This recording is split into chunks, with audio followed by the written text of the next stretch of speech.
Oh, nga unta mga kabayolit, pamahaw. Oh, dala akong pamahaw. Dili mawara naton itlog. Corn beef. Mahala na ako sa dan. Kamulangan na ako sura. Makaw na kita. Ini itlog mga kabayolit. Hindi ni mawara sa pamahaw. Pirmi na. Pirmi ng itlog. Oh. Hala. No? Itlog. Pirmi ginadida sa pamahaw ang itlog. Yung itlog, bibilog-bilog. Oh. Kaya na. Kaon ng kaon.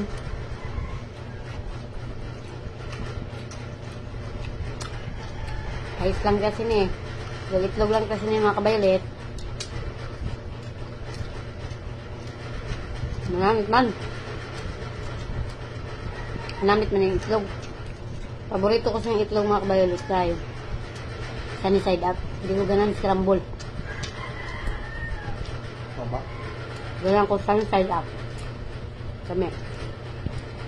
Mama? Paano kita? Huh? Namin.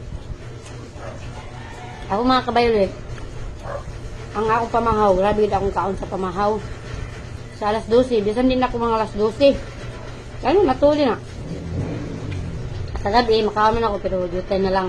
Pero kung manamit ang sura, damo gyapon na ako makaon. Wala akong nag-diet. Kaon kasi niya. Pahala lang sabi mo nagtaba. Kaya may ginakaon. Problema man nila magtaba.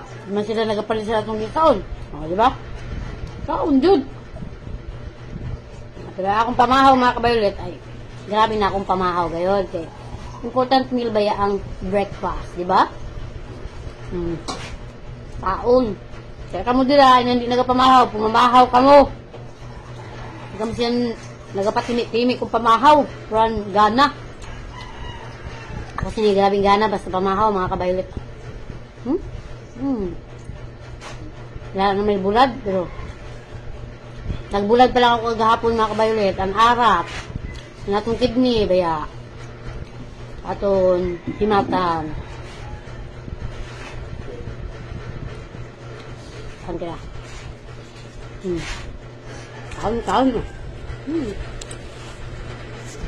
Nagkinamot lang ako kabayolit, hindi ako nag-kutsara, kaya gusto ko na magkinamot. Bilang sabaw, nagkinamot ako. Nagkutsara lang ako sa sabaw, ginahigop ko, pero sa plato ko, kinamot. Ayaw sila, kaya manamit ang kinamot. Hindi kasi na Pinoy, hindi ka magkamot. Kaya kaon.